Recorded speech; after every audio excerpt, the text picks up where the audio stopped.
Hey guys, back with another video. We're doing an update on Grayscale Bitcoin Trust. So they have come out with a statement, a long statement, addressing the concerns of many investors. And, there's many different concerns, and they start off addressing whether the assets are there, of course, being custodied by Coinbase, and whether they are doing any type of borrowing and lending or rehypothecation. And they said they are prohibited from doing any of these things.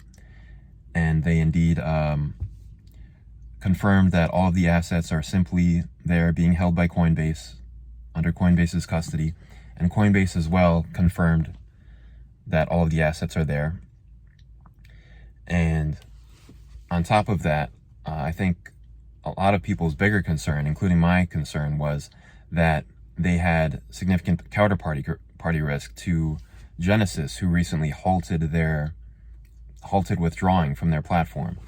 Now, let me give a quick update to anybody who didn't see my previous videos. Genesis is a borrowing and lending platform, one of the biggest ones in the world for crypto borrowing and lending. I've never used it, so I'm not super familiar with it, but they halted withdrawals, and there's definitely some fears that they are insolvent. Now, how would this affect Grayscale is that Grayscale and Genesis are both subsidiaries, are owned under a larger group called Digital Currency Group. And so people were concerned that Genesis going bankrupt could potentially cause DCG, Digital Currency Group, to liquidate Grayscale's holdings, to bail out Genesis or some form like this. Or if Genesis somehow made DCG, Digital Currency Group, go bankrupt, that this could negatively affect Grayscale Bitcoin Trust holders, and make them basically just lose all their money. And they address these concerns, saying that basically no other party, including Genesis or DCG, have any control over Grayscale's assets. So this was my largest concern, the counterparty risk that they had to these entities. And, this was a unequivocal statement that they do not have any control over Grayscale's assets. So I think this is very bullish for Grayscale in the short term, of course. And also, I'll say that Coinbase came out with a statement, again, sharing that they do have all of the assets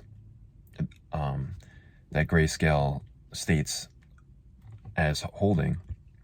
And they also, one thing that people might not be too happy with is they stated they won't give the specifics of the addresses that hold the assets for security concerns.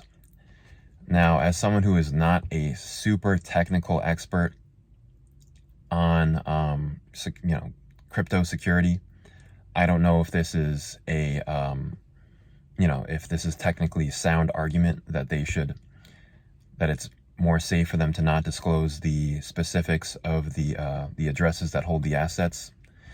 But as someone who is I think Coinbase, of all the entities in crypto, especially of all the exchanges in crypto, I think is the most trustworthy exchange out there. And so I'm fine with this, but I think a lot of people might have issue with this. They might think it's not being transparent and that it's makes them not trust Coinbase, that they're not willing to disclose the specifics of the addresses that hold the Bitcoin. But as I said, I'm personally fine with it, but I'm not an expert in security. I don't know if there is legitimacy in this argument. I assume there is some level of legitimacy in it, but again, I'm not a extreme expert on on the intricacies of security, if I'm being honest. But so that's the update. I am personally pretty satisfied with the statements put out by Genesis and Coinbase.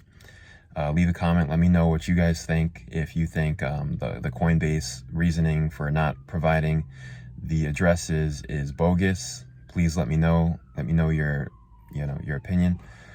If you like the video, leave a like, subscribe. See you next video.